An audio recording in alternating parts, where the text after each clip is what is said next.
மதுரை மாட்டுத்தாவணி பேருந்து நிலையத்தில் நின்று கொண்டிருந்த அரசு பேருந்தை திருடி ஓட்டிச் சென்ற மர்ம நபர்கள் குறித்து போலீசார் விசாரணை நடத்தி வருகின்றனர்.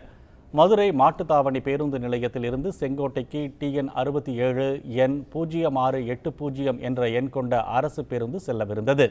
பேருந்தை எடுப்பதற்காக அதிகாலை 4 மணிக்கு நடத்துனரும் ஓட்டுநரும் வந்தபோது பேருந்தை காணாததால் நடத்துனர் பாண்டித்துறை பேருந்து நிலைய புறக்காவல் நிலையத்தில் புகார் அளித்தார். மாட்டுத்தாவணி காவல் நிலையத்திலும் புகார் அளிக்கப்பட்டது. இந்நிலையில் மாயமான பேருந்து சிவகங்கை மாவட்டம் திருமாஞ்சோலை சமுதாயக்கூடம் அருகே நிற்பதாக போலீசாருக்கு தகவல் கிடைத்தது. இதையடுத்து பேருந்தை மீட்க போலீசார் சிவகங்கை விரைந்துள்ளனர். பேருந்தில் எரிபொருள் தீர்ந்ததால் பேருந்தை கடத்திய மர்ம நபர்கள் வழியிலேயே விட்டு சென்றிருக்கலாம் என சந்தேகிக்கப்படுகிறது. இந்த கொள்ளை சம்பவம் குறித்து வழக்கு பதிவு செய்த போலீசார் பேருந்தை திருடிச் சென்ற மர்ம நபர்கள் குறித்து விசாரணை நடத்தி வருகின்றனர்.